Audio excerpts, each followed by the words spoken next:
मोदी खंगनी सिचुएशन जी मणिपुर दा खंगनी इन सेंस मणिपुर मोई लम लेते है मोदी खंगेबा लाइक हाइबा मी सिंगदी कुकी फ्रेंड सिंगदी मोदी कायेबा कमेंट फाउ तौनिंगदेबा मोदी दम नोगरा लेयेबा मोदी अइनोना फा फोन तौरे कुकी फ्रेंड्स कोई म्यामना नंग लाइफ थागा तो याम फाये खोले साउ साउ नंग के लाइफ थागा लिना दुमाइना आइना हाय आइना आई वखन नुंगाइदबि थागतपने खोतपने आइना हाय ले मोइना होजि लान हौरिसिना ग्यान मेमान तादबा लाइक लाइसु हाइतबा हा ममा पाना खरा चही 10 यावदे पोपी प्लान तब चलो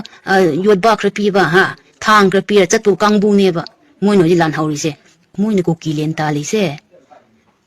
मोइना ने मपोक 13 रक मपोक 100 रक मोइना तालसु कुकी लेन हाइबसे ममंग न फंगरोय अदुदि मोइना मपोक 13 रक मसु ओइगेरा मसु न मुक पोकपा अमना मुक पोक पोक निंगबा पोकसनु मचा म्या मपुनसीददि कुकी लेन हाइबसु पंग फंगरोय अदुदि अदुमक्ति दे हाइबिगे नागा नुपी अमा आई ओइना अदुना ngamloidaba da tanganuba noina chinjuwa nangaine noina sasuwa nangaine mi su yam sire adu kaimta kanade phangloidaba potudi kaimta talunuba adu oiroidaba thabak tudi tawrunu kanade matam chu mangani mi su yam sirakani oiroidaba thabak tudi tawrunu